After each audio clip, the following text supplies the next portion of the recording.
Good evening friends. இன்றைக்கி வந்து சப்பாத்திக்கு கிரேவி பார்ப்போம். Vegetable gravy. ஃபஸ்ட்டு அதுக்கு வந்து பேஸாக வந்து பூண்டும் ஒரு 5-6 பல் பூண்டு, ஒரு 5-6 காஷ்மீரி சில்லியை ஃபஸ்ட்டு அரைச்சிப்போம். இப்போ அந்த பூண்டையும் காஷ்மீரி சில்லியும் கொஞ்சம் குறைன்னு கோர்ஸாக அரைச்சி எடுத்துக்கிறோம். கடாயில் 2 ஸ்பூன் நெய், அப்புறமா கொஞ்சமாக வந்து எண்ணெய் ஊற்றிக்கலாம் கிரேவி ரெடி பண்ண. இப்போ வந்து பார்த்திங்கன்னா 3 கிராம்பு, ஒரு 4 ஏலக்காய், ஜீரகம் கொஞ்சம், சோம்பு கொஞ்சம், ஒரு 2 பிரிஞ்சி இலை, ஒரு 2 ஸ்டார் அனீஸ், இது எல்லாத்தையும் இப்போ சூடான வந்து நெய்யும் எண்ணெயும் கலந்ததில் சேர்த்துக்கலாம். அது நல்லா பொரியட்டும். வெங்காயம் கொஞ்சம் வதங்கிட்டு இருக்கும் போதே இந்த முந்திரி பருப்பையும் சேர்த்து வதக்கிடுங்க. ஸோ அப்போ தான் வந்து பேஸ்ட்டாக அரைக்க முடியும்.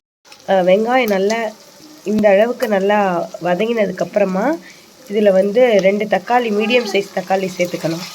இந்த தக்காளி கொஞ்சம் வதங்குற டைமில் கொஞ்சமாக வந்து கல்லுப்பு வந்து சேர்த்துக்கோங்க. அந்த கிரேவி நம்ம வதங்கினோம்ல, அது வந்து பேஸ்ட் ஆகிறதுக்கு எடுத்து வச்சுருக்கோம், ஆற வச்சுருக்கோம்.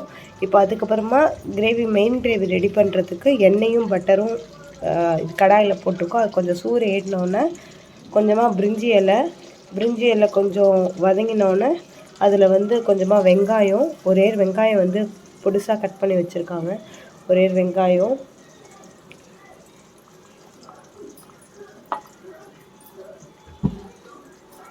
மீடியமில் வச்சு கொஞ்சம் நல்லா வதங்கட்டும். இப்போ வெங்காயம் வந்து கொஞ்சம் நல்லா வதங்கிடுச்சு.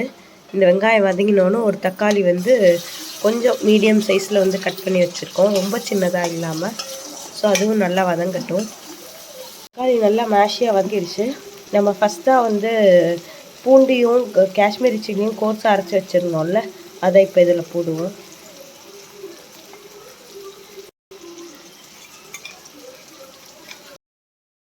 இப்போ இது பூண்டு நல்லா வதங்கிடுச்சு. இதில் நம்ம நறுக்கி வச்சுருக்க கேரட் சேர்த்துக்கிறோம்.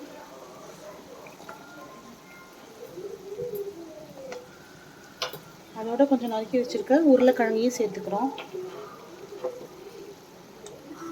நம்ம ஆல்ரெடி அந்த கிரேவிக்கு கொஞ்சம் சால்ட் போட்டிருக்கோம், வேணுங்கிற சால்ட்டு. இப்போ இந்த வெஜிடபிள்ஸ் வதங்கிறதுக்கு தேவையான சால்ட் மட்டும் கொஞ்சம் போட்டுக்கிறோம்.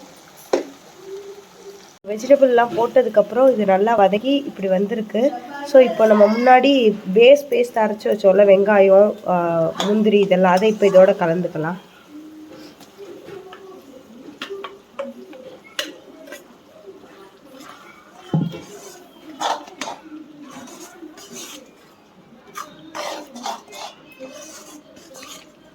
இப்போ கிரேவி கொஞ்சம் கொதிக்க ஆரம்பிச்சிருக்கு. இப்போ உப்பு கொஞ்சம் காரம் வேணும்னா செக் பண்ணிக்கோங்க.